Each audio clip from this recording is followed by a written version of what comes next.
Hi, welcome to the Madness Collective. I'm Crescent. My co-host is Antoine. What's up?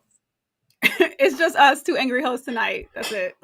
Us two angry hoes. That I just keep Host. Okay. You angry hosts. Okay. I get mine. When it come to that, I ain't angry, nigga. Okay. Every Friday. Every Friday.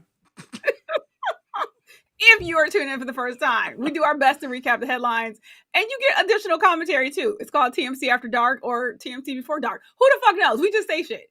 Anyway, tonight, Bankable Bad Boys, Will Smith and Martin Lawrence more than deliver at the box office, even though there was haters. Megan Thee Stallion's having a highly successful concert series, but haters gonna hate and just trying to drag her in the mud. They're terrible. What else? Kendrick has a Juneteenth concert coming up next week. Meanwhile, social media is having a field day with Drake's latest weekend outfit. He was just giving full Aubrey. You'll see. What else? Caitlyn is not going to the Olympics yet. A lot of commentary on that. The convicted felon had people passing out because, like at his Arizona rally, because hell is hot, right? He was also talking gibberish about sharks and batteries. Like, sorry. He also had a very special meeting today.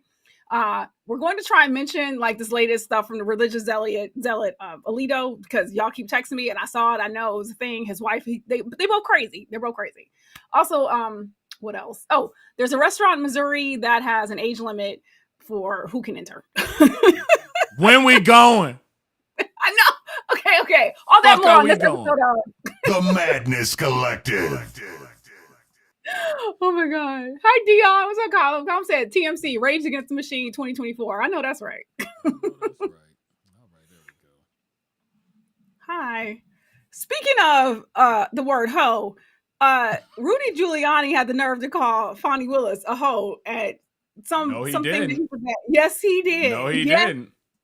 Okay, now it's done. That's the same. That's just as bad as Imus and the nappy head hoe. You do not call black women hoes. No. Only we could do that. Which we would never with Miss Fonnie. That's family right there, okay? She family. Also, Rudy, don't you owe like some black women in the South of like millions of dollars? Aren't they forcing you to sell your like home? And like, sir, come on. Get your hair dye right before you speak on it. Wait, how come your boy ain't helping you out? How come your billionaire pal Trump ain't like kicking you out some money? He's selling some shit, ain't he? I read. What's this shit he's selling? Is it like beef jerky or some shit? He always selling something. Yeah. It's something wild. It's something you going, oh shit. Oh shit. The bill collectors are showing up. Yeah, he needs to. Wait, what is he selling? What are you selling? It's something that it was unexpected. I think he's selling coffee. It is. It's coffee. It's coffee. Okay. What is that? Conservative grounds? Ew, gross. Yeah. Hair dyed grounds. That's gross. Hi, Danielle. Tired. Okay. So before we get to like all the crazy, there's some other crazy because there's always crazy madness. So end of days headline: giant venomous flying spiders with 4-inch legs are heading to New York. Okay.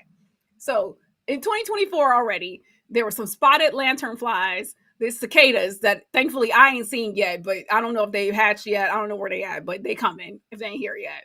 Now, these giant venomous spiders with 4-inch long legs that can parachute through the air. Yeah, that's it. That's one of them right there. Mm-hmm. That nigga big. Okay, right. And they're like, it's a vibrant yellow and gray. Fucking. I mean, just look at it. That motherfucker is huge. God, Jesus help me. Look, is Angie watching tonight? So, and about the flying part, so it's not necessarily accurate that they are flying in like the bird sense, but there's a technique that they have called ballooning, where they release silk threads into the air, which allows them to be carried by the wind. It's actually really common. There's probably dozens of spider species that use that same technique. Gross. Yeah. Ugh. Yeah. Here's what I love. They're native to Asia, but they showed up in North Georgia like around 2010. Who brought them over here? Who packed some shit in a bag? Like, why? This how we got COVID. Nigga, everything. They from China. Yeah, everything we have here. They came on our couches, on our clothes, on our on some of the fruit, came on our shoes, came on. Did they come on our phones and our iPhones? Probably inside the eggs are inside the fucking iPhones, nigga. Oh, gross. Yuck. Yeah. So allegedly the venom doesn't pose a danger to humans or pets. I'm like, what if you're allergic? Anyway, but butterflies, their fangs. Now, see, I might have read differently. I didn't read anything about the venom. I read that the reason we don't have to worry is because their fangs can't pierce our skin. So, wait, is that what it is? Yeah, something with the fangs. Because let's see here. Let's pull it up again. So, you see those? Yes, I see. In the front, I think those are the fangs. Those two golden ones in the middle there. They look like fangs. Yeah, and I guess they're too big to appear. That's why this white person is handling it like that.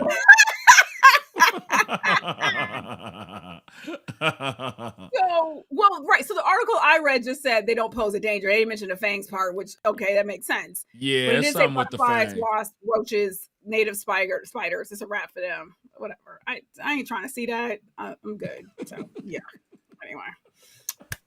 Okay, and movie news. So before I saw the box office, hey, what's up, Tony, for Bad Boys 4, Ride or Die, I saw some other commentary about how, this whole like, oh, woe is us, Blockbuster, the summer movies aren't doing well because that Mad Max prequel shit didn't do well. Fall Guy didn't do well. And I'm like, y'all keep making not great movies. Like, right? And part of it too is I think what they have to start understanding, they have to do more with less. Those two movies, because people went and saw both of those movies. The problem is the movies cost too much fucking money to make. These movies are costing over $100 million to make, and you can do more with less. Especially that Mad Max one, because I'm like, unfortunately, even though he's fucking Thor, Chris Hemsworth cannot carry a movie. He's an ensemble. He's great as a supporting character, but you put him in the lead, you make him like the center of the movie, and it's not popping like that. And no, go ahead. Yeah, I was never gonna see the Mad Max prequel. Like that was just never gonna be a thing for me. But even just looking at the trailer, I'm like, this doesn't even look like anything I would want to see, right? Like I already don't care about the story, but I'm like, this just looks crazy. Fall Guy, I love both of them. Like, but I was like, this too just doesn't look like something I'm gonna care about. It apparently was a decent movie. What confused me about it. Do you know what the premise of that movie is? Ryan and Emily are, you know what? You can say it. I remembered when I saw it, and I'm like, I don't care enough. Well, that's what the problem is. So the first thing, when I saw it, when I saw the logo, when I saw everything about it, I'm like, is this a movie version of the TV show with Lee Majors in it? I heard nothing. And see, these youngins don't know that show exists. So I'm like, is this another property? Because remember they did it with MacGyver, but then they actually made a Magruder movie.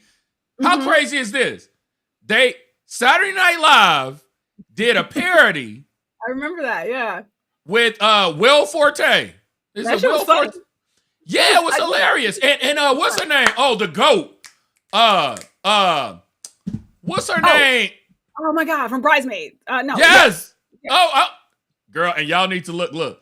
She got some work done, and Lauryn Hill has a video. She's Kristen Wiig. She is moving into her bad bitch era. Y'all, please look it up. Lauryn Hill, Kristen Wiig, and that's some good fucking work. At any rate, so Saturday Night Live does a parody of MacGyver called MacGruber, and then they make a fucking either a TV show or a movie out of it. Like, so it was confusing. I didn't know. And then in the end, it turns out it has something to do with the stuntmen getting some shine from the movies when they normally are in the background, something along those lines. And then MacGruber did become a film. Okay, it was a film. So Jesus, what's his name? Gosling. Yes. Love him. He's capitalizing on this himbo thing that is, he's in his himbo era, you know, from Barbie, and he plays a himbo in The Fall Guy as well.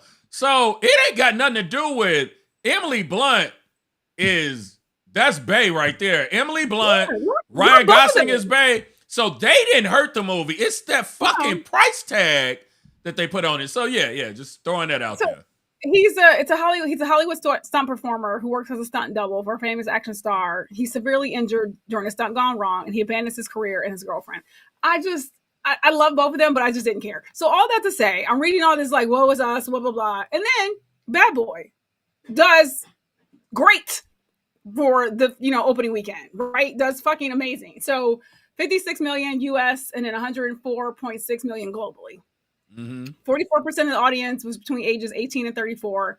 And then Black moviegoers made up the largest quadrant, which was also 44%, which, okay, whatever. So what was also interesting about it was like all the headlines, like, okay, Bad Boys overperforms, like we weren't expecting shit from this, because again, there was a concern. I could get it from the studio executive side, studios from like, okay, Will, I don't know, y'all still mad at him.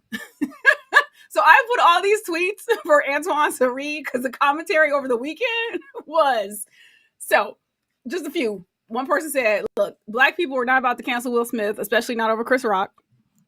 Another person said, white people realize in real time that Black people don't even care about Chris Rock like that. Then, oh yeah, there's some. And then another person said, the world has spoken, Chris Rock deserved it, which I think is a little aggressive. But yeah, cats are like, we ain't canceling Will. Whatever. And I like, what? The one that says shit happens, family forgives, we moved on. It's been 2 years. I'm going to pause right there before I talk about Stephen A. Yeah, so I get it. I mean, the thing is, there's no barometer by which to judge when you feel like you've reached that point in time where you feel comfortable spending money on a Will Smith project. That's a personal decision. What I don't like is this shit about Chris Rock. People need to fall the fuck back. You finding out we didn't care that much about Chris Rock. That motherfucker was emasculated, and I'm sorry. I'm not, and it shouldn't be drudged up every time, but for them to downplay it like we really I saw one of them said he ain't even Black. I'm like, what the fuck? He ain't Black now? What the fuck? And because this history of when you slap the shit out of a Black man on a public platform, that shit, no pun intended, it slaps different from it happening to anybody else because of the history of emasculation here. When white men were fucking our daughters, our sisters, our mothers, our grandmothers, forcing us to raise those mixed babies that we didn't father, having this glaring reminder that somebody has power over you. You don't feel like the man that you should be. And then even in, post-Civil War America, calling us boy, talking down to us and shit. So when it happens, whether it's Black or white, that shit feels different. And I don't know, there's no playbook on how to manage that. Chris seems to be doing okay. Let him live. Don't drag him into this. That's terrible that people are saying negative things about Chris, who was fucking assaulted, and he didn't press charges, and he could have. Black people, what part of the problem is? The culture don't be getting it right. The culture gets it right some of the time.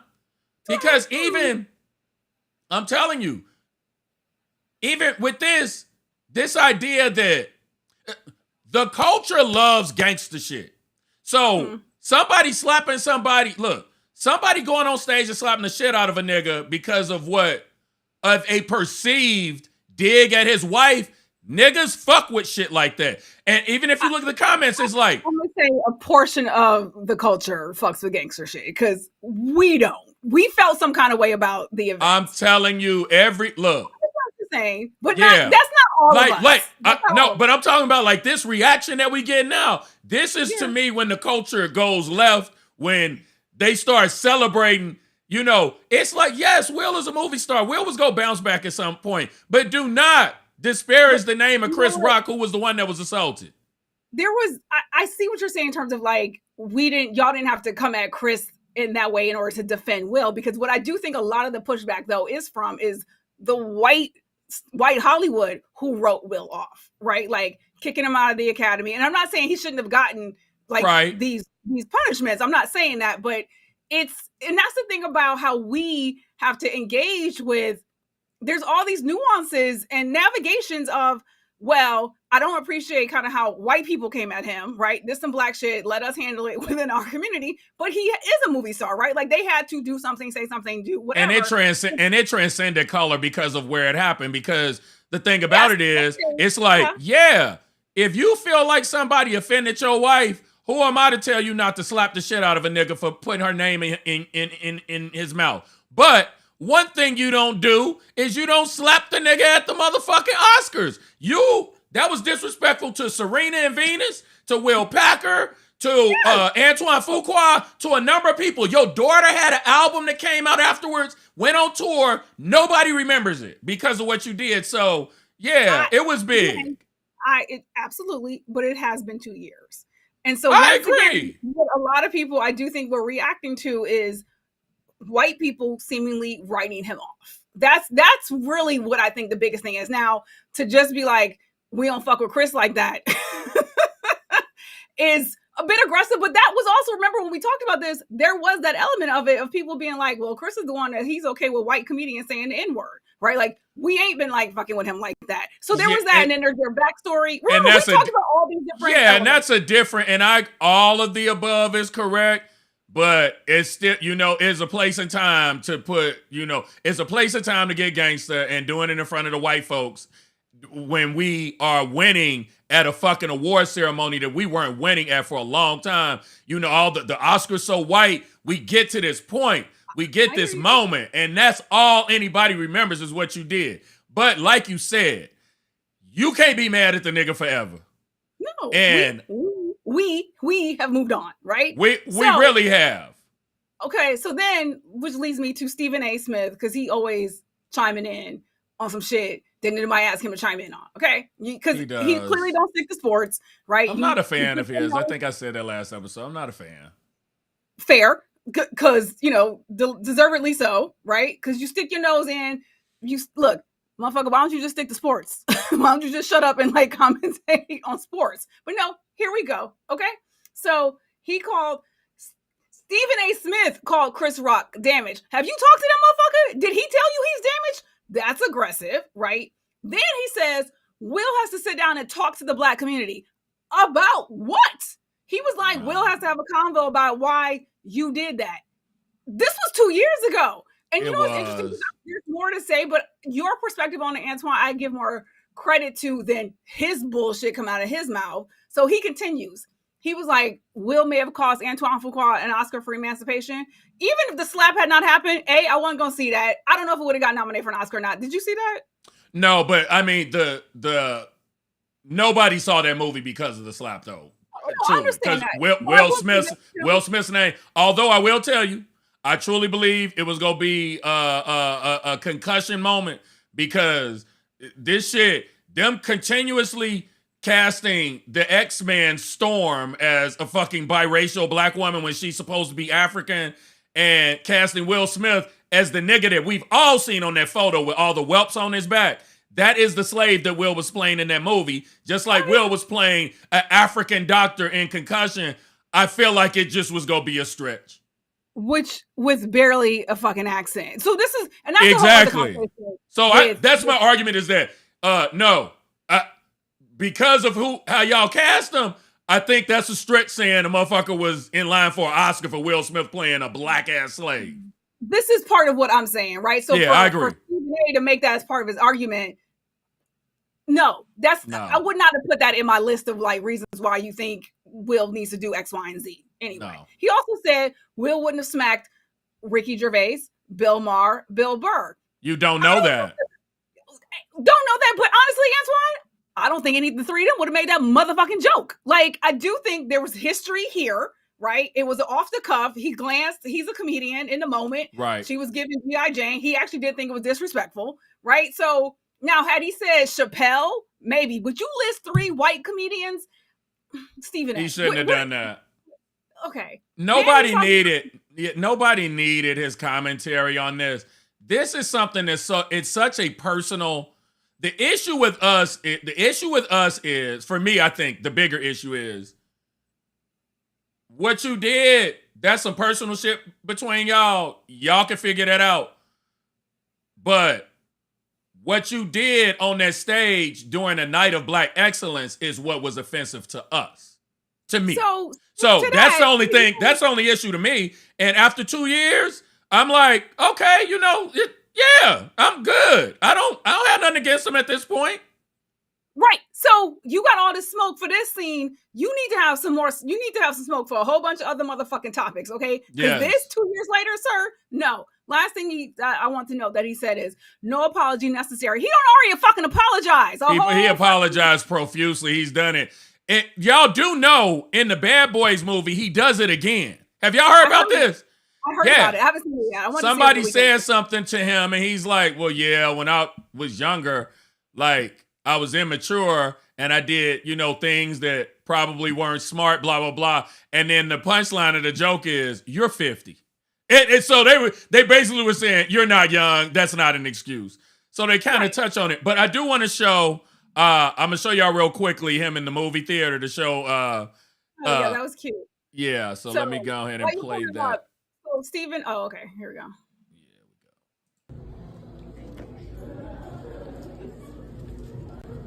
Will was secretly watching the movie in the theater with everybody. They didn't know he was there. He had a mask on.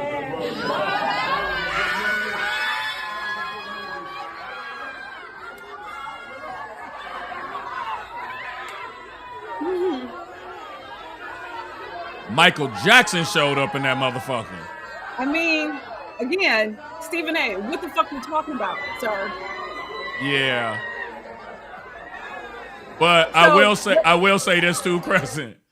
That's the other problem with the culture, though. We are blinded by celebrity because I'm telling you right now, 2 weeks after this nigga did this, if I saw Will Smith in a movie theater, I would be starstruck. It's Will Smith. Yeah. I wouldn't have been mad at him either in that moment because of who it is. So yeah. Remember though when we talked, I mean, that was one of our popular episodes when we talked about it, because I more so just felt pain actually for both of them.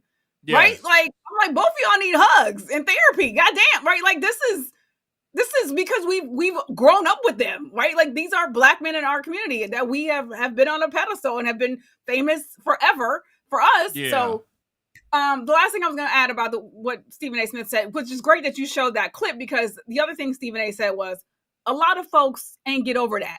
A lot of people find it hard to go to the movies to watch you.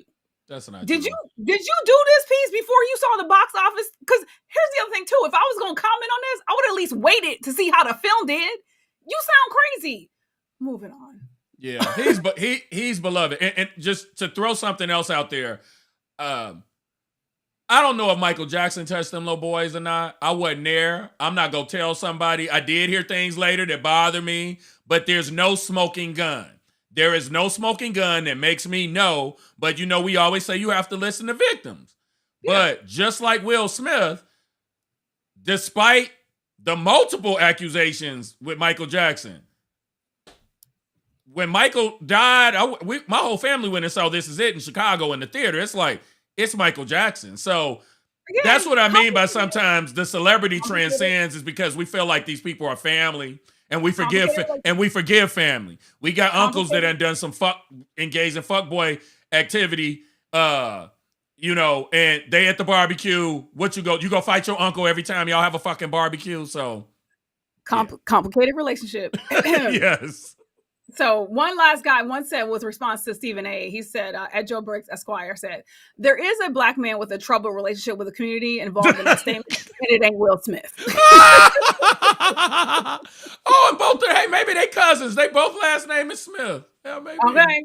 Right. So other films that did do well, Kingdom of the Planet of the Apes, I think was #1. The Garfield movie is doing well.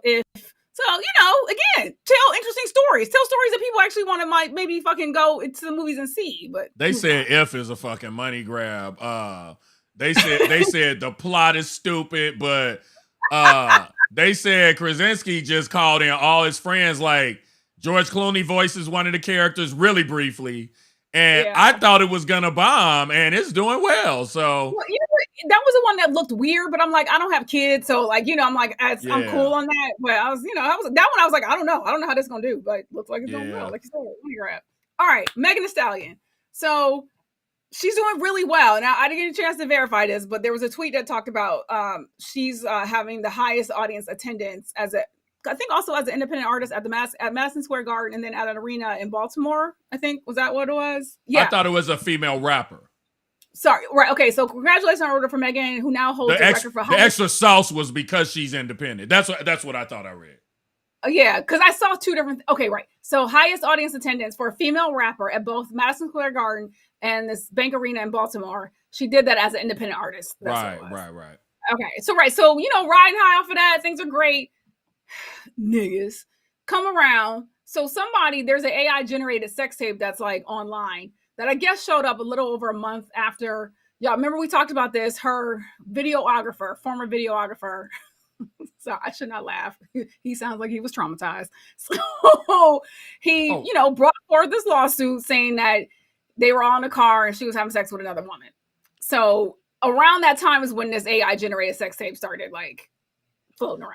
Yeah, I didn't look. I've decided, this is just me. I'm like, of course, the first thing I wanted to do was search it out and see if I could find it. But then I said I have to not do that because I'm adding to the problem. When I see that, I'm just go let it go.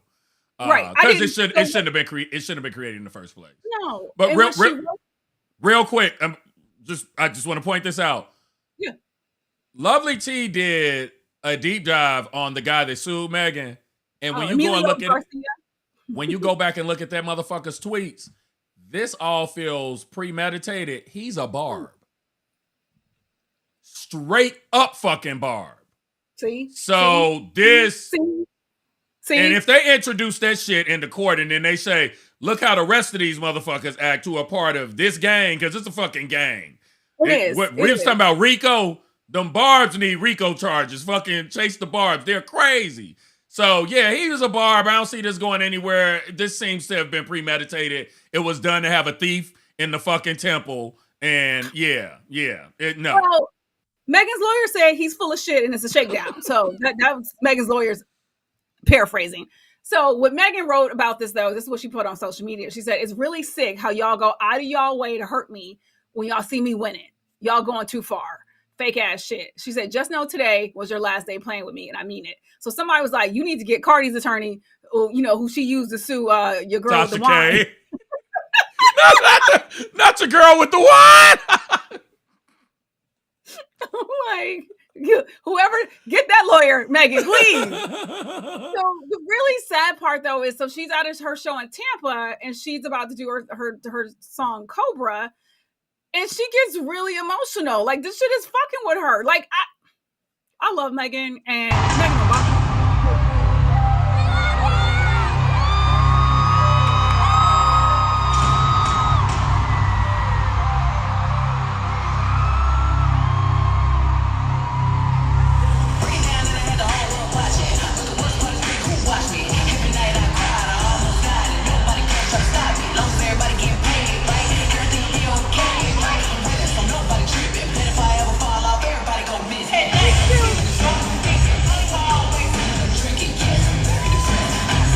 Get it together. I know, girl.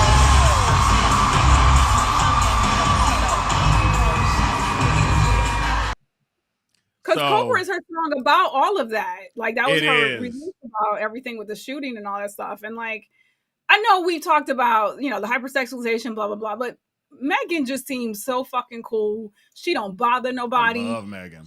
I like adore her. She finished school. She don't lost all her parents. I mean, like, why y'all keep coming for this woman? Why don't y'all look? Her getting along. She had the ladies with her. Lotto. They all girls. They're girls. They're like, no, come hang, come on my set. Look, what's up? And the thing that I like about her, and this is no disrespect, because I'm just not a street nigga. The other women, they scare me a little bit. Like, Cardi is affiliated. Lotto country as fuck. I feel like every state south of the Mason-Dixon line would be on my ass if I just looked at her wrong. Megan just sings like a country chick who could rap with a look. That body, look. I'm sorry, I know you traumatized, girl. That fucking body looking right. She looks great, always. Also, ooh, that body looking right. She looks amazing. And when she was on SNL, she did such a great job. She's just so personable. Look, got mad endorsements because her personality is great. Yeah. So I hate this for her. And yeah, if you can track this down, sue the fuck out of them. Tasha K about to have to move out of another country. So, you know. Well, you know, the funny thing about this is we are really saying everybody is carving out their own path musically, because Megan is eating off of 2 songs, maybe 3. Bongos wasn't a big hit, but it's not a sleeper either. You play bongos in the club, you know, if you play bongos in the club and, you know, I done been in the gym, I might take my shirt off to that motherfucker. But I didn't love those. Yeah, I just thought it was fun because they were having so much fun in the video. They definitely were. Yeah, so I guess what I'm saying is that she's eating off basically 2 singles. And the only one that really blew up was his, you know, because she fucking got everybody on that song. But it's interesting how this is working because she's on tour and does not have an album out. And she's an independent artist. And Beyonce, we talked about this with Cowboy Carter. No visuals, no announcements. We got a hair care line. I don't know what's happening with that. Well, I was just about to say, though, I feel like that is this era because Cardi hasn't dropped another album, right? Like, Gorilla got 1.5. Like, you know what I mean? Like, the girls is just, you get 1 or 2 out, you do some features. Hey, Glow right? actually dropped the album 2 months ago. I don't know what happened with that. So was her second one. Yeah, that was her. It's confusing with her because I don't know if the first one was a mixtape or not because, girl, I listened to Sexy Red's new mixtape. They kept putting it on me. I said, let me listen to this shit. See, it was entertaining as fuck. But she's gangster and nasty. And again, scares the shit out of me. If I ran into Sexy Red, because Sexy Red be having a little bit of that demonic shit going on in her videos. I don't know if y'all done caught this. Every now and again, they'll have her with some animated devil horns on her head. I'm like, what is happening? So yeah, these girls will shoot you. Okay, we're gonna move on. Music is in a different place now. So you don't need several albums to take your ass on tour. Just couple and some good vibes. Fuck it, do you. Yeah. So speaking of artists, Drake and Kendrick. So Drake sent out a tweet. You know what? Honestly, I didn't put this in here. Crescent, that link. So you go be on your own when you talk about this. The second link in the show flow was the same as the first one with him in the outfit. It's fine. Oh, it is. Damn it. Sorry. Okay. Oh, it's okay. I do have the picture when you get to the second part. Okay, so then, all right, that's fine. So one of them was, but I didn't put this one in there. So Drake being Drake shared a cryptic message after deleting his latest diss, right? So I just saw this before we were talking about the other stuff that we're about to talk about. So he removed the promotional post for The Heart Part 6. So he took Push-Ups down, Family Matters. All those have been deleted from his feed. And he posted I think the heart, hands or some shit. It's like, okay, you waving a white flag, whatever fuck that is. So that happened first. Then he posted some shit, which you didn't have, that says, goats don't worry about one-trick ponies. He shouldn't have posted that. At this point, don't do anything cryptic. You need to be very clear in your endeavors moving forward because niggas they're going to misconstrue what you say. Just be very straightforward and clear. Right. He's smart. He knew the fuck how that was gonna be perceived. Or received. So now you can pull up the outfit. So the captions from the people. Why is he dressed like Katharine Hepburn surveying her estate while on holiday in upstate New York? I think it's cute. That's a cute outfit. Nope. Why is he dressed like a femme fatale greeting the detectives in the foyer of her Oceanside manor? Why is he dressed like Joan Crawford arriving on set precisely at 5:30 They a.m.? won't let this nigga live. He can't live his life. Why is he Can't dressed live like his Frank life. Sinatra receiving Sammy at the gate at the Palm Springs summer house? They Why a is he dressed like mess. Betty Davis demanding a meeting with Louis B. Mayer? A mess. Sorry. A mess. Oh God, Jesus. Wait, last one. Why is he dressed like the house manager who knows exactly what you like in your latte? Coconut sugar and 2 splashes of soy. It's a cute outfit. I think because if them pants are as baggy as I think they damn near parachute pants. I just have an issue with, I think, and this is a prejudice. This is a prejudice. I'm prejudiced. Okay. I have a problem with grown ass men walking around with their hair braided. I don't know. Is it the braids? Is it the braids? For me, the braids throw off this look more than anything else. I just feel like braids to me are a young man's game and just older men. And I know I'll get dragged for saying it, but that's just how I feel. It just feels like you're trying to hold on to something that has passed. It feels like you're trying to connect to a sector of society that you have grown out of. It has nothing to do with, I'm not judging what a person looks like because of the braids. It's the timing of it. I feel like particularly men, by the time you're in your late 30s, you kind of have a look that you adhere to. We don't change things up a whole lot by that time. And it's like he has these different eras. Like a minute ago, you had a fucking heart carved in the front of your head. Like it's all over the place.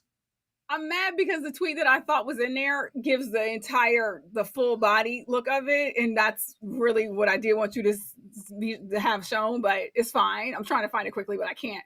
Okay. Again, Kendrick said, is it the braids? Speaking of Kendrick, he, on the other hand, is doing it's called the Pop Out, Ken and Friends, June 19th at the Forum. And of course, the Pop Out is a reference to a lyric from Not Like Us, which he says, sometimes you gotta pop out and show niggas. Certified boogeyman. I'm the one that upped the score with him. And look. And he also, this was strategic. The Juneteenth aspect of it is like black. It's black. It's black. Blackity black. Okay? He's like, you might not know about Juneteenth because you're a Canadian, but Juneteenth over here means something to us Americans. A bunch of niggas was still behaving as slaves because they didn't know better. You might not know that upstairs. Also, they got some video of one of the HBCUs already rehearsing Not Like Us for the fall. Nigga, it's got to be on it. Oh, God. They not like us. Oh, Danielle said she really liked the ensemble too. I thought it was cute. No. I like it when the one thing I will say is I like it when men, particularly black men, don't hold it so tight to their chest, those masculine standards, and they experiment a little bit. Now, sometimes it goes left. I've seen the Migos dressed up like, I'm like, you look like you in a mariachi band, but you fell in some glitter on the way here, and then somebody threw a bunch of chains on top of it. Sometimes it's a little too much. This is subtle. It's the pants. Okay. Those pants. Hold on. They make him look a little hippie. So again, giving Betty Davis, that's what you're doing for me. Hyanna Sport. Hold on. I dropped it in the show flow. So the other thing that we have not talked about is he also dropped some patois version of Hey Delilah recently, which again, coming off of what just transpired with you and Kendrick, I wouldn't have dropped that track. Did we confirm that was real? I didn't think we confirmed that was real. I don't think we talked about it because I didn't. We talked about it, but I didn't. Let me preview this real quick. Yeah, I like the pants even better now that I see them. Now that I see the full thing. Give me 1 second. Yeah, this makes a big difference. Seeing them this way. Danielle said Andre 3000 could have rocked it. I might have given Andre 3000 a little bit more leeway. It is an Andre. It is a more Andre-esque type outfit, but it's cute. Jesus, why are you not acting? It is not. We disagree. So the whole "Hey there, Delilah," that again in patois, which I thought we told you to stop doing that, but he posted it. So I think, but here's what I think happened. I think somebody was clowning him, and I think he was posting it making fun of himself. That's what I think happened. I just didn't see any reason for him to release that. But okay, I got the let me go back to live. Okay, so here y'all go. I'm gonna take this off the screen so y'all get the full effect.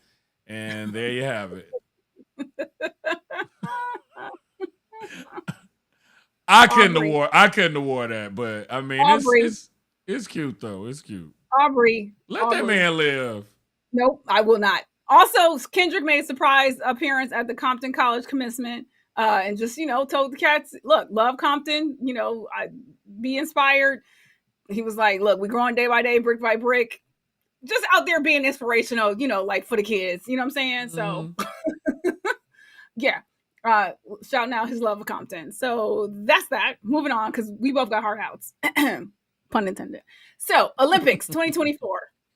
So this is the other thing too over the weekend. I'm just like, if this child, Caitlin Clark, y'all is so out of control with this goddamn conversation.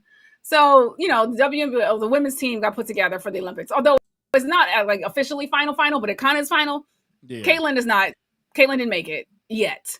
Now, of the people who did, there's 1, 2, maybe 3 who their injuries might prevent them from actually going. So it's possible that Caitlin still might make it on. So, you have her video? I do. You just let me know when you're ready to. I love this because it's the 2 black women commenting on it. There's a video on the link that you sent me. Well, you'll see it. You'll see it. I'll just go ahead and play it. Let me. So this is her commenting on it, even though. But actually, before you do, it's not. I don't have the Caitlyn one queued up. I have the black women commenting on her. Oh, okay. That's what I was like, that's not the one I thought was in there, but it's cool. Yeah. So, go ahead. Okay. Here we go. We just had breaking news just a few minutes ago. Caitlin Clark not making the Olympic team despite leading all rookies in points and assists. What are your thoughts on that? Yeah, obviously broken news. I've got to look at the roster to see who they picked to be on the team, but I would imagine they leaned on veterans. And while Caitlin has had an incredible season, I don't know if there's going to be a rookie on this roster. So if we look here, the biggest thing is, and I know the U.S. Women's National Team, they want players that they feel like, again, it's a committee decision, that they feel like can contribute. And the one thing that comes to my mind, while Caitlin has had an incredible season, FIBA rules are a little bit more flexible than WNBA rules when it comes to physicality. The physicality of Olympic basketball, the physicality of FIBA basketball is taken to an entirely new level. Just looking at that roster right away, looks like they leaned into veterans and veteran experience and efficiency when it comes to scoring. So that's my quick take on it, but I've got to dive deep into it. Yeah, we know that Caitlin Clark is a great player and she will probably be great in the WNBA, but just like you said, the veterans, you know what you're going to get on that team. And you know what else we know? We know Caitlin will have plenty of opportunities to make Olympic rosters in the future. I love that it was 2 black women sitting there giving the commentary on it in sports. Sure. I thought that was wonderful. So that happened. Once again, but the people who were outraged and called it racist and just had a fucking meltdown and fit about it. And it's her fans who consider her to be the Great White Hope. Which I hate. I really do think that contingency of those particular fans are just not helping her.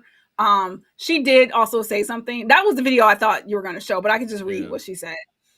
She was like, honestly, no disappointment. I think it just gives you something to work for. That's a dream. Hopefully one day I can be there. It's just a little bit more motivation. Hopefully when 4 years comes back around, I could be there.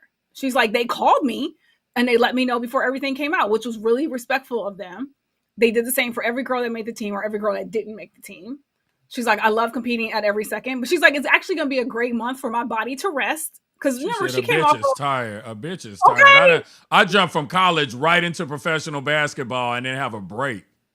And college, to the finals, right? That was some hard playing. So She was like, look, I'm good right now. And the other thing too is they did say, like, if she does end up making it on team, she's probably gonna get a lot of playing time. So then y'all gonna be mad about that too, right? What's the precedent though? You know, because it's the sports.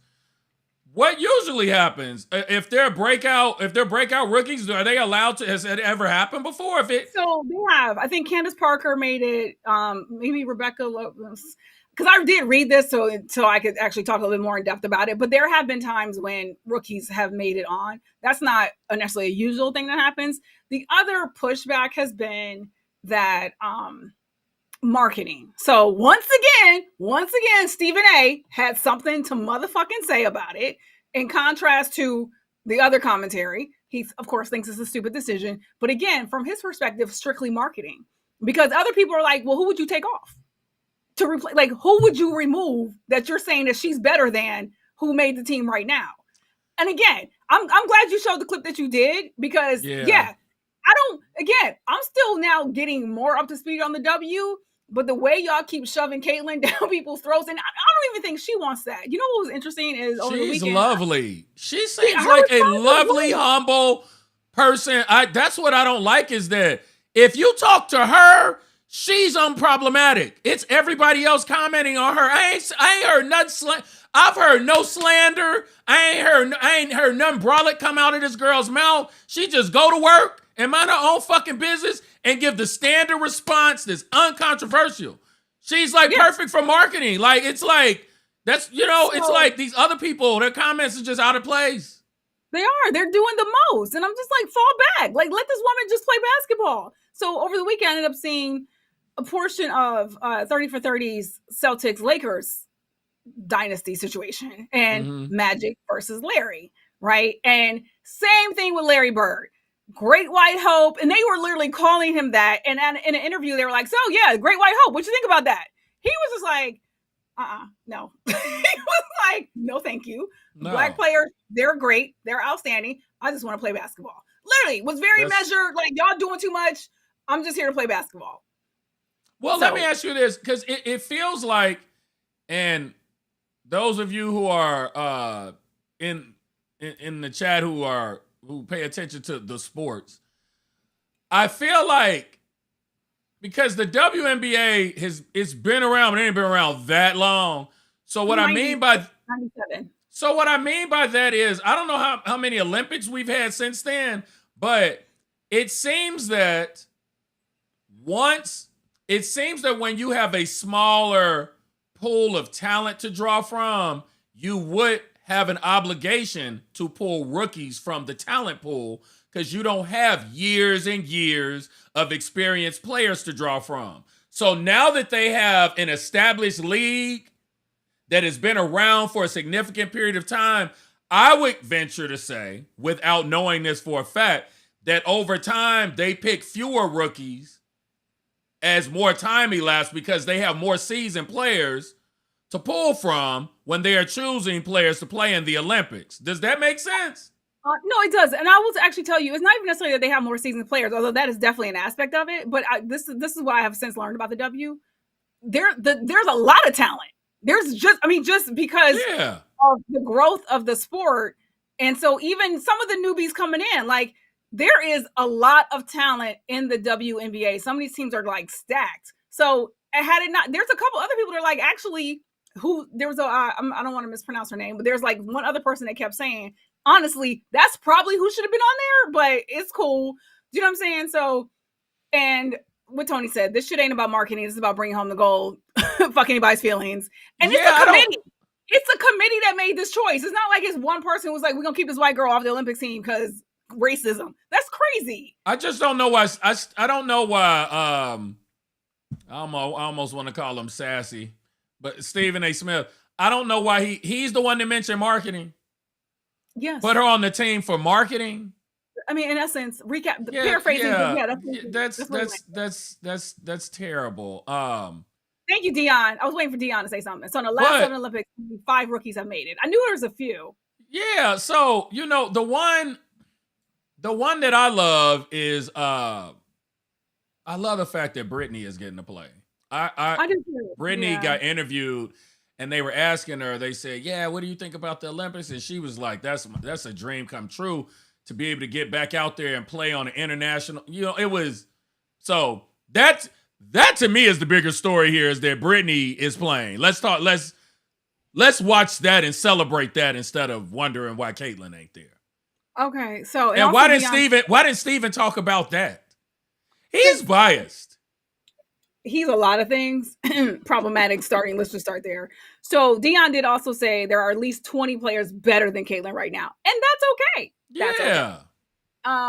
Hey, Shawnee. Shawnee's in the chat. Just wanted, because I haven't. Hey, Shawnee. Just wanted to highlight her comment. I missed that one. Sorry, Shawnee. Aubrey, please give Pharrell his pants back. Okay. Moving on to... Remember they made Pharrell was the spokesperson. Was it Chanel? Antoine, we gotta keep Pharrell was walking around with the little. Remember they was calling them the monkey. They was saying he was the monkey from the Wizard of Oz. At any rate, go ahead. Oh God, oh God! I thought we didn't like to call black people monkeys, except for I didn't either. Everybody else was doing it. I was like, this is problematic. Except for Candace Owens. Okay, convicted felon chronicles. It's on site. I don't fuck with her. So somehow or another, portions of Black Twitter, which still exists, discovered Project 2025 this weekend. So mad cats were like, yo, have y'all read this shit? Nigga, we've been talking about this since like last year, at least. Yeah. So again, as a refresher, Project 2025, which is what would get implemented as soon as y'all let that criminal, that convicted felon, if y'all mess around, let him back in the White House. So eliminating Department of Education, eliminating Department of Commerce, deploying the U.S. military whenever a protest breaks out, dismantling the FBI and Department of Homeland Security, removing protections against sexual and gender discrimination, terminating DEI. I mean, they're doing that right now in affirmative action. That's already happening. Siphoning off billions of public school funding, also already happening. Funding private school choice vouchers, happening. Banning abortion, that nationally, that's gonna happen. Restricting access to contraception. Hello. Forcing would-be immigrants to be detained in concentration camps. This is just a few. Oh, they also have it's I forget the term they use, but it's basically a roster. It's pre-vetted people who are to be the pool that you draw talent from. Meaning, and this isn't linked to Trump necessarily. This is whoever, the next conservative that ends up, conservative president. Mm-hmm. And so they have this predetermined list, and you got to be on that list. Like you got to be in the club. Like it's this. They don't want a flip flopper in there. It's like you got to bend the knee. You gotta sign a loyalty decree. Yeah. It's bad. What I did is eliminating a bunch of people who've been in government positions for years because they help make this shit run no matter who the fuck is in office. They getting rid of everybody and you're gonna have to sign a loyalty pledge. What is Tony said? Sassy is always a fucking problem. Sorry. Okay, moving on. We got things to do tonight. So there was a rally in Phoenix. 11 attendees were sent to the hospital because Arizona was so goddamn hot. So then there was a rally in Vegas. So the rally in Phoenix was on the 6th. The rally in Vegas was on the 9th. Trump said, I got the clip. Video? Yeah, okay, I'm gonna play this one first. Like, you can't make this shit up. You can't make it up. All right, here we go. By the way, isn't that breeze nice? You feel the breeze? Because I don't want anybody going on me. We need every voter. I don't care about you. I just want your vote. I don't care. See, now the press will take that and they'll say he said a horrible thing. By the way, you did. I mean, to their face. Okay, so that's the first one. I'm gonna go ahead and cue the second one up. Okay. I think it's here. Yeah, here we go. Let's go ahead and get into it. It's short too. But if you went with the death penalty, you would have no drug problem in this country. Instant, if it was a meaningful, not a trial that lasts 400 years. Like China, I was with President Xi. I said, do you have a drug problem? No, he didn't even know what I was talking about. He's got 1.4 billion people. I said, do you have a drug problem? He goes, no drug problem. I said, how do you do that? Essentially, he said, the death penalty. We catch, they call it quick trial. They have a trial, and it's quick. But yeah, and we disproportionately get accused, thrown in jail, convicted of crimes we didn't even commit. So you talking about killing motherfuckers with y'all record? Absolutely not. And let's not forget the fact that this is always interesting to me. The fentanyl that because y'all know I refuse to say fentanyl like everybody else. The fentanyl that is on these motherfucking streets killing niggas, white people, Asians, Mexicans is coming from China. So I don't know what he's talking about. I don't know what he's talking about. This is foolishness. And then to tell these fucking idiots to their face, I don't give two fucks about you. I just want your vote. And you sit there and just keep sucking that dick. Like, it's wild.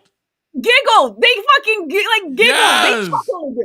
So I didn't include him talking about the sharks and the batteries because it's just so fucking egregious. But I did just drop it in the chat. I mean, in the show flow. It's right underneath the other one. But the reason why I wanted to show the death penalty for drug dealers one is because these black men who out here caping for this motherfucker. Look, are you listening? Sorry, because we do disproportionately get caught up in the drug shit. So he's talking about death penalty for you niggas. You can't discount that. It's we fall, we get the shit into the stick when it happens. And then what? Oops. Oops.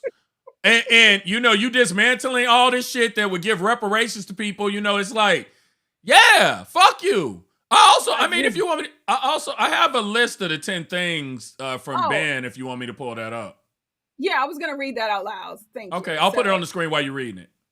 Okay, so as we already saw, he told the crowd, I don't care about you. I just don't want your vote. I don't care. He also said, tells contractors who set up the mic and teleprompter that they did a shitty job and that he won't pay them. Well, we knew that already. Okay. He told the audience to choose suicide over Biden. He complained about the teleprompter again. He did again. This is his whole shark shit. He says, do I get electrocuted or do I jump over by the shark? Don't, whatever fuck that was. Claims he aced a dementia test twice. Not easy to ace. Says there's never been people treated more horrifically than the January 6th hostages. I got some slaves that like might, beg to differ. Maybe some, Holocaust victims, but whatever. He calls the prosecutor a dumb son of a bitch. Complains media is too focused on the health of the crowd in the heat when they should be caring about Trump. And he glitched multiple times. I just cannot believe people think this is okay. Conservative or not, this is disrespectful. It's all over the place. He's not even prepared to say, this is so much at stake right now, and this motherfucker just gets up there and freestyles, and y'all just giggling and shit. He pissing in your face, telling you it's water, and you just drinking it up, lapping it up. So, because I'm keeping track of time, actually, let's show the video about the sharks and the batteries. So it's at the top of the show flow, the second link.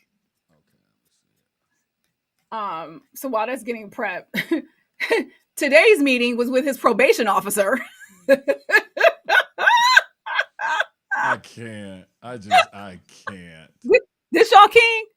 You fucking cult assholes. This y'all king. Right. Okay, I have the video ready. Let's go. Let's see what this fool's talking about now. And it must be because of MIT, my relationship to MIT. Very smart. He goes, I say, what would happen if the boat sank from its weight and you're in the boat and you have this tremendously powerful battery and the battery's now underwater and there's a shark that's approximately 10 yards over there. By the way, a lot of shark attacks lately. Do you notice that? A lot of shark. I watched some guys justifying it today. Well, they weren't really that angry. They bit off the young lady's leg because of the fact that they were not hungry, but they misunderstood who she was. These people are crazy. He said there's no problem with sharks. They just didn't really understand a young woman swimming now really got decimated, and other people too. A lot of shark attacks. So I said, so there's a shark 10 yards away from the boat, 10 yards, or here. Do I get electrocuted? If the boat is sinking, water goes over the battery. I'm getting drunk tonight. Do I stay on top of the boat and get electrocuted? or do I jump over by the shark and not get electrocuted? Because I will tell you, he didn't know the answer. He said, nobody's ever asked me that question.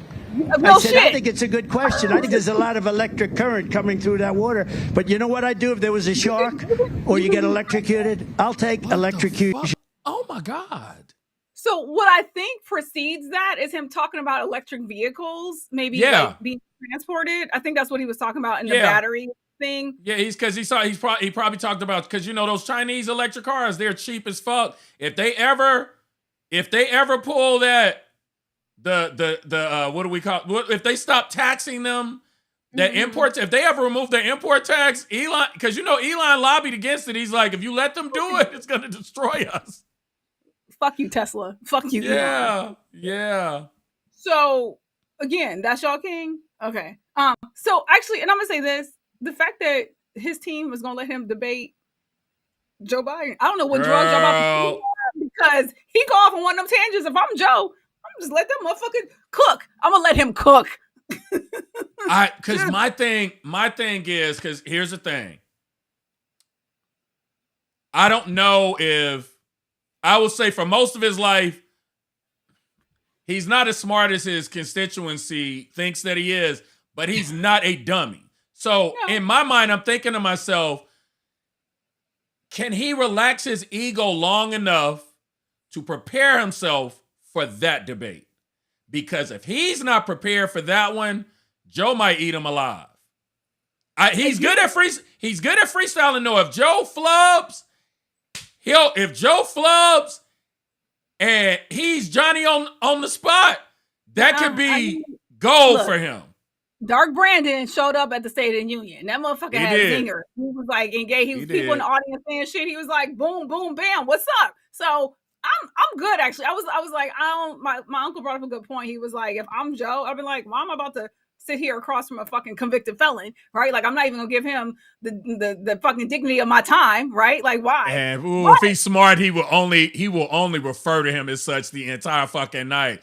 Look here, convicted felon. The way America works is when you do dirt, you gotta fucking pay for it. And you know better. You know better than anyone else. I've never talked to a probation officer. What does that entail? What does that entail? I mean, it's so much. Somebody also said, if you can't join the military because you're a convicted felon, how the fuck y'all gonna let somebody in the motherfucking White House? They know. Wait, look. The founding fathers could not have.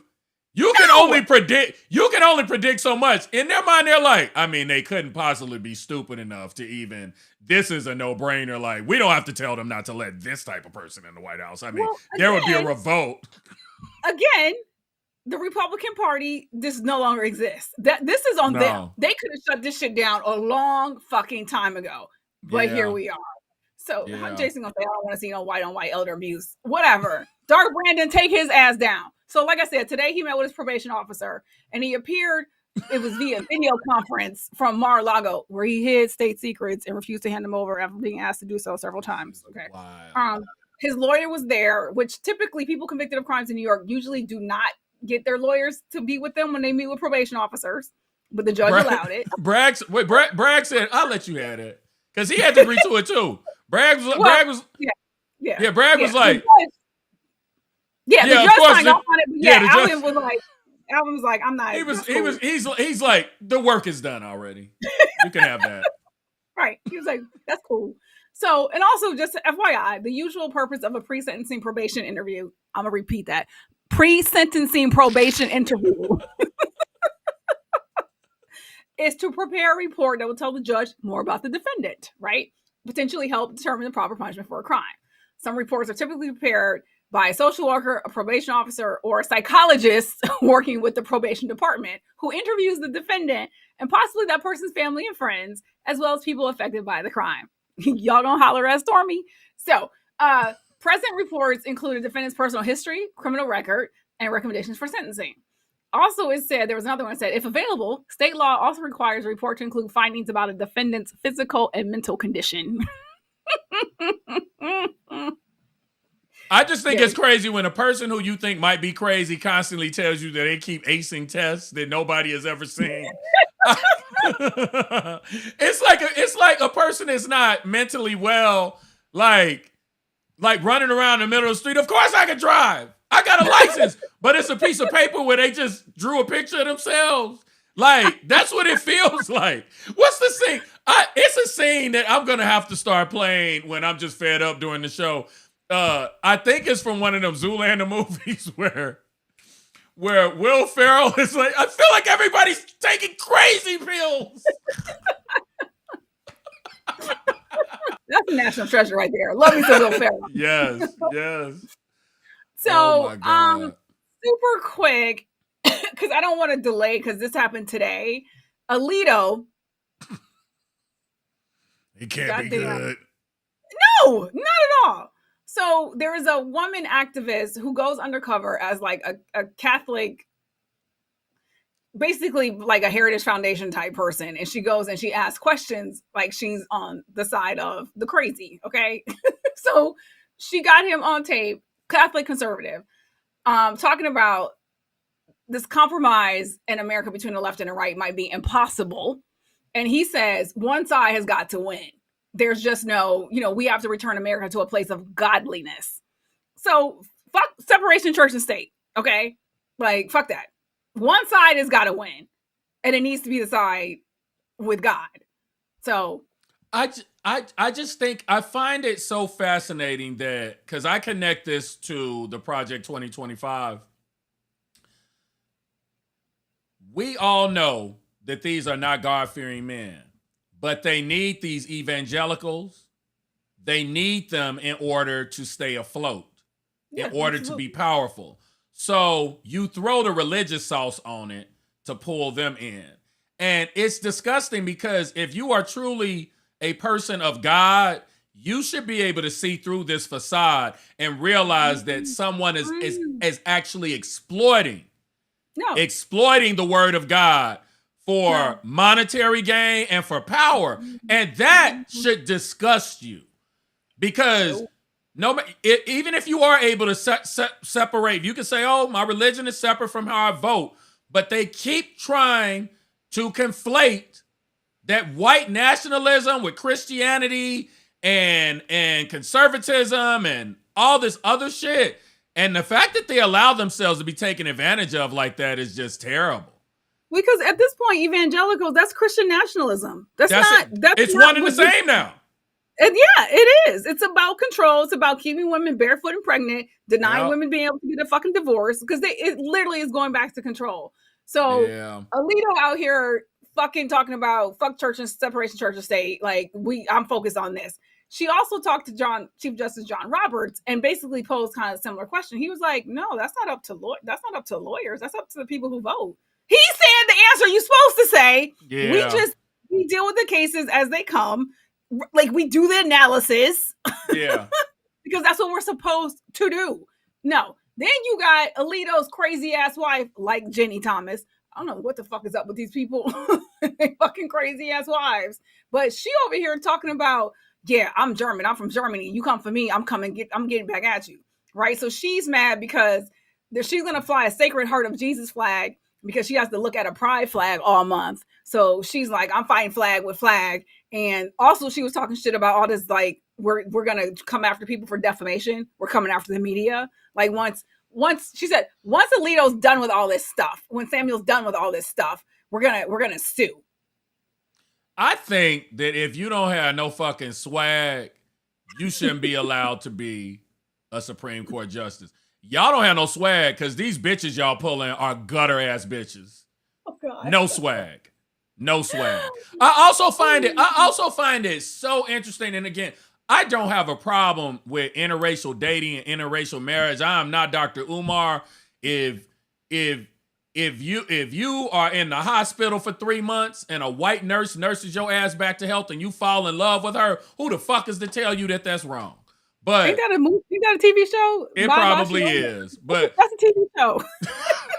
Sorry. But we all have to realize there is a pattern here.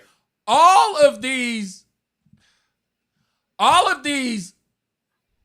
top level conservative black men who try and tell us how America is supposed to be for black people and how we need to change who we are to fit this standard that they're adhering to, that they've been, that's been presented to them from a white conservative cabal, if you will. It's so interesting that all of them are married to white women. Where are the black men where are the black families, black men married to black women with black kids? Where are those people that represent most of us that are walking around this motherfucking country? Where are they? Where are those people that adhere to these standards? Where it works for them? It's like you have to have the white wife in order to entertain these delusions. I think Ben Carson is the only one in the camp that's got a black wife. Okay. So let's be very clear here. Maybe Roman Kane, but he's dead now. Yeah. Ben was what I'm gonna call a turncoat. Ben 100%. Was a different person before. And look. And I'm even gonna put this out here because y'all know I normally don't talk about people's features and what they look like. I try to steer away from it. But I've seen a photo of Ben when he was younger, and he actually was handsome. Yeah, quite nice looking. And his wife walked up one time. I was like, "Where's his wife? Cause his mother is here." Oh! I beg of y'all, find the clip of her singing the national anthem when Ben was running for president. If you play, that will provide you with all the entertainment that you need for tonight. She gives matronly, very much. Yes. So all I'm saying is that the one that we could point to, we're confused about that relationship to begin with. Just a normal, where's a Michelle and Barack or Hakeem Jeffries? Where are these? Yeah, they don't exist because what they are presenting does not work for the typical black American. That is why we don't fall in line with this. It's like, no, you full of shit. Yeah. What you gonna do? So, we'll talk about this story on Wednesday, but there is a restaurant in Missouri that basically says women must be over 30 and men must be over 35 to dine from 7 p.m. on Wednesdays through Sundays. I am so here for that. And look, one nigga was like, I wish y'all would have made it 40. Someone else said grown folks only and no twerking on tables. I support it. Well, you saw the young people. Some of the young people was like, when I saw the chairs, it looked like some old people shit anyway. And then one of them was, what's the other one say? They always trying to judge us and blah, blah, blah. Let's be clear here. You do have old niggas that will get into spats.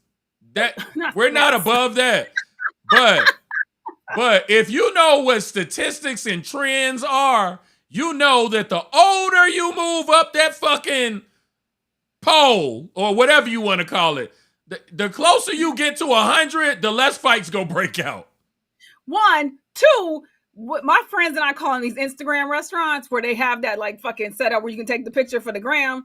Yeah. Fucking music be loud as fuck. I'm like, am I in a club or am I in a fucking restaurant? Like, and again, like they said, no, look, hey, young people, enjoy yourselves with the twerking and getting in the way. And we've participated in the fuckery. We know what we did. It was shit that we would do in our 20s and even probably our early 30s. It's like, yeah, we wouldn't dare do that now.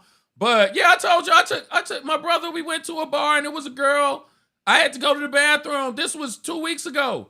Had to go to the bathroom and the pathway was blocked. There was a girl with her hands on the floor, ass on her man's crotch. And he was like, baby, you got to move over. So she moved up, and you playing Twister. She moved over like Twister and continued to twerk and gave me a little room to get to the bathroom. I looked at my brother. I said, nigga, I said, I'm too sophisticated for this.